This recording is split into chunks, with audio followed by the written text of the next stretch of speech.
Yan, magandang araw po mga idol. So, samahan niyo pa ako magpagupit. Ngayon, papakita ko po sa inyo kung saan po tayo nagpapagupit para maging tao muli. Ito po pala siya mga idol.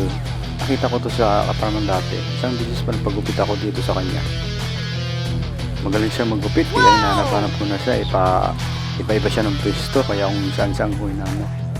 Magaling po kasi siya maggupit mga idol. Pag nagpagupit kayo sa kanya, alam niyo yung para kayo nang pagupit sa isang mamahaling salon. Wow! Ganun siya kagaling.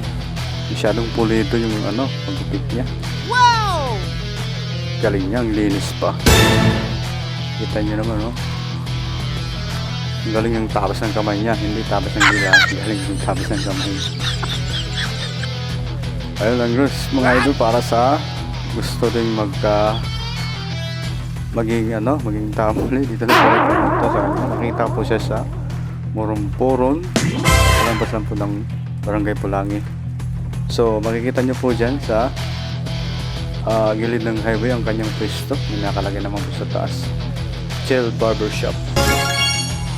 So ayun mga idol, para sa mga gusto maging tao muli tulad ko, okay po mong tawag na kayo magdalawang isip. Let's go! Once again, thank you po sa mga nanood, sa ating po mga followers. Thank you po so much.